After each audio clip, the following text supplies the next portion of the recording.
we mentioned Abdurrahman ibn Auf, who established a foundation that enabled Islam to take hold in Medina and grow to be a world superpower with his finances.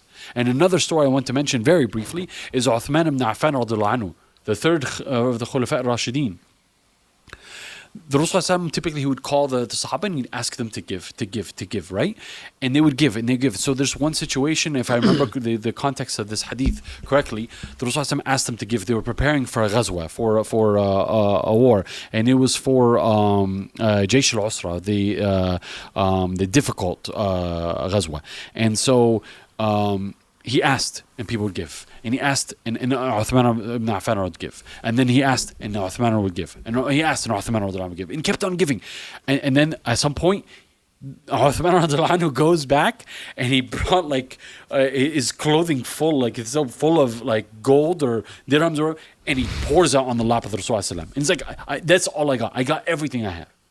What was the reward for that?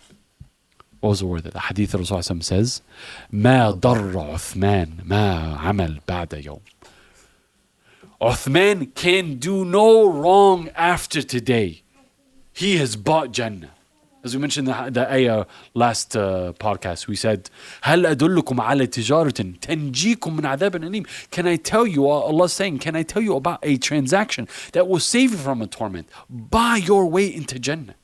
He kept on giving and giving until Allah subhanahu wa ta'ala, the Rasul essentially told him he can do no wrong. Khalas, he bought his way into Jannah. Amazing. So I want to be like that. I remember as a kid, this is me being personal, okay? I remember as a kid, my dad would take me, Allah yarhamu, he's since passed, he would take me to Ramadan, Taraweeh. I was a kid, I was 6, 7, 8 years old. And you know, Ramadan's fundraising time.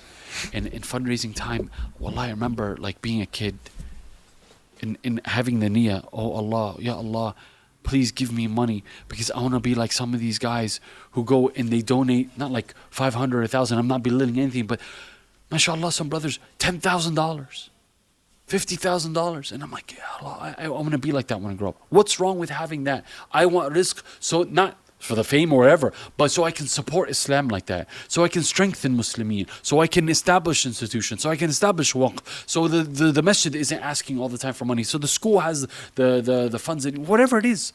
But having that niyyah, that intention, khair inshallah. There's nothing wrong with having the money as long as the intention is fi sabilillah, not for